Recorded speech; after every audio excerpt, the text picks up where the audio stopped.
여러분 안녕하십니까, 진성호입니다. 윤석열 대통령 당선인의 대통령 집무실 이전 계획을 놓고 지금 청와대가 왔다 갔다 하고 있습니다.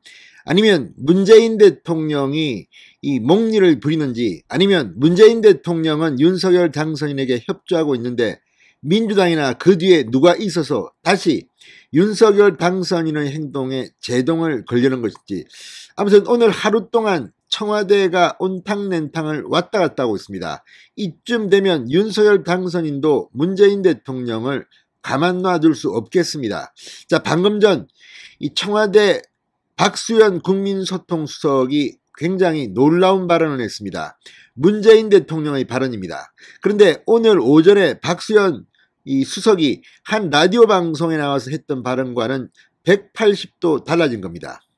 자, 지금 민주당 문재인 대통령의 뜻에 따라서 어쩌면 윤석열 당선인이 용산으로 대통령 집무실을 옮길까 걱정이 돼서 청와대에 항의를 했는지 협박을 했는지 그 여부는 알 수 없습니다. 그러나 오전과 완전히 다른 발언이 나오면서 지금 윤석열 당선인 측은 부글부글 끓고 있습니다. 도대체가 신뢰가 없는 사람들 같습니다.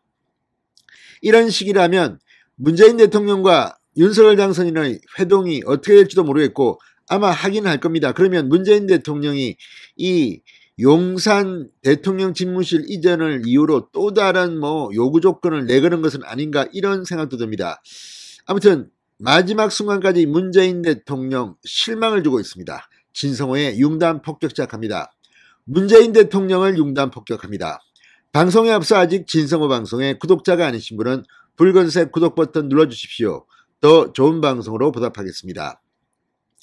자, 문재인 대통령이 윤석열 당선인의 대통령 집무실 용산 이전에 대해서 안보 공백과 혼란을 초래할 수 있다는 우려를 충분히 살펴볼 필요가 있다, 이렇게 제동을 거는 듯한 발언을 해서 지금 파장이 일고 있습니다.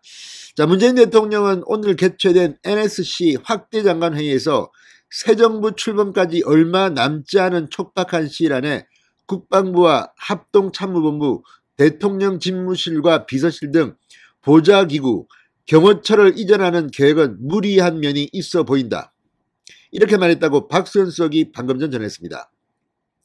하기야 문재인 대통령처럼 무능한 사람에게는 이게 무리해 보일지 모르지만 윤석열 당선인은 결단력이 있는 사람입니다.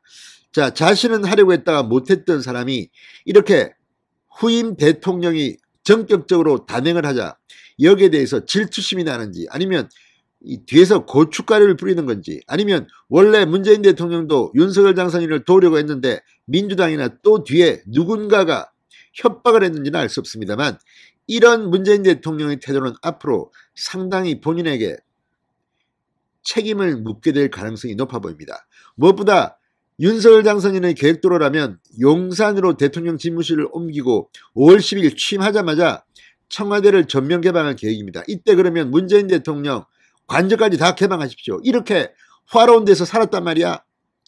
이게 겁이 나서 지금 문재인 대통령 이렇게 하는 겁니까? 아무튼 5월 9일까지 문재인 대통령은 청와대를 완전히 비워줘야 합니다.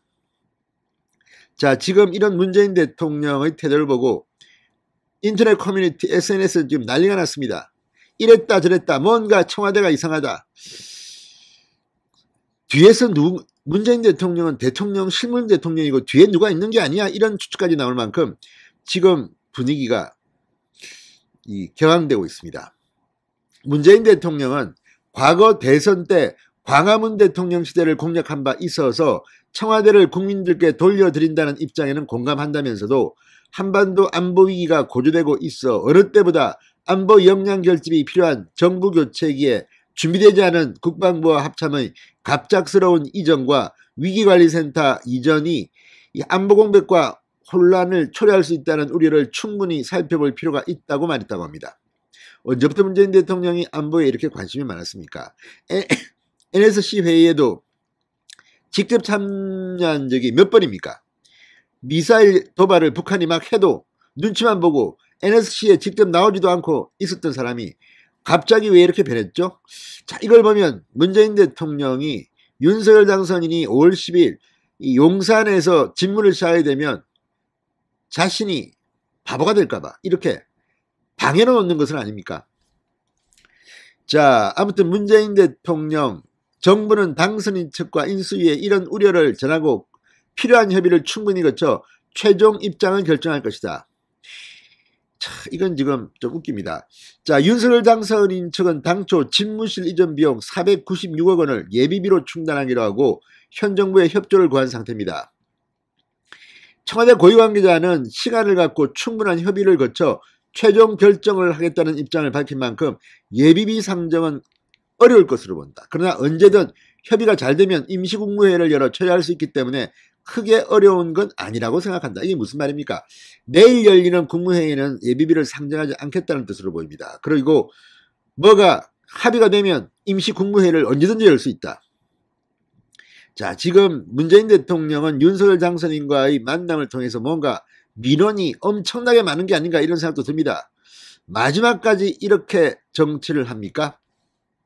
자, 어쨌든 문재인 대통령의 발언을 박수현 수석이 이렇게 전했는데 오전에는 뭐라고 했을까요? 오전에만 해도 박수현 수석은 이렇게 말했습니다.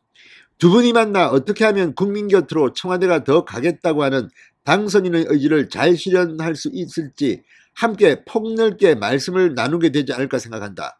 청와대는 당선인의 공약이나 국정운영 방향을 존중하는 기조에 전혀 변화가 없다. 자, 그러면 오전에서 오후로 가면서 무슨 변화가 있었을까요? 지금 민주당은 격렬하게 지금 윤석열 당선인의 용산 대통령 집무실 이전을 반발하고 있습니다. 그런데 박수현 수석이 오늘 오전 이런 발언을 하니까 청와대 집단으로 민원이나 협박을 넣은 겁니까? 아무튼 국민들이 지켜보고 있습니다. 문재인 대통령도 이런 식으로 왔다 갔다 하다가는 낭패를 올 겁니다. 경고합니다. 진성호의 융단 폭격이었습니다. 여러분 감사합니다.